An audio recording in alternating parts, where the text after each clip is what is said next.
হুজুর, আপনি? আমি গুনাহগার, আমার দরবার আমি তুলিয়া দিয়েছি। ওটা এখন অফিস, ইসলামী জামায়াতের অফিস।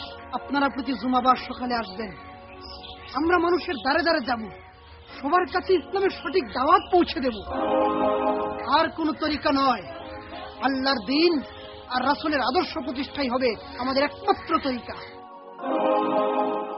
ইসলাম প্রতিষ্ঠার নামে আর নিজেকে প্রতিষ্ঠা করব না, ইসলাম প্রতিষ্ঠার নামে আর মাজার প্রতিষ্ঠা করব না।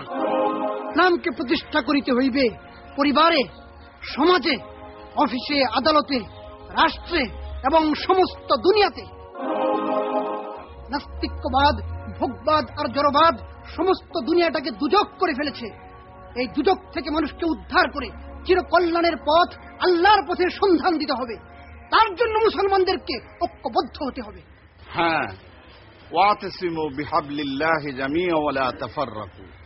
সকলে মিলিয়া আল্লাহর রজ্জুকে শক্ত করিয়া ধারণ করো, দলাদলিতে জড়াইয়া পড়িও না।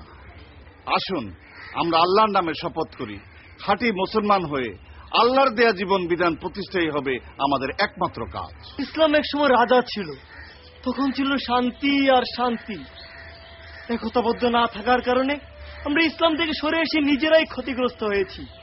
সারা পৃথিবী আজ ধ্বংসের দ্বার প্রান্তে উপনীত, ক্ষতবিক্ষত, জর্জরিত। আসুন আল্লাহর দিয়ে নিয়ম নীতির আলোকে আমাদের পথ চলি। আল্লাহর চেয়ে সুন্দর পথ আর কে দেখাতে পারে? রাসূল সাল্লাল্লাহু আলাইহি সাল্লামের মতো আদর্শবান আর কে হতে পারে?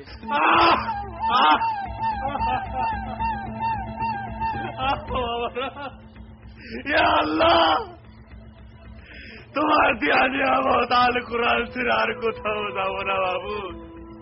ইয়া আল্লাহ, আলোর পথ ছেড়ে আর অন্ধকারে যাব না আল্লাহ। ইয়া মাবুদ, তুমি আমাদেরকে বাগাবাড়ি ভবিষ্যৎ প্রজন্মকে তোমার পথে থাকার তৌফিক দাও আল্লাহ। আমিন।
وحبط ما صنعوا فيها وباطل ما كانوا يعملون।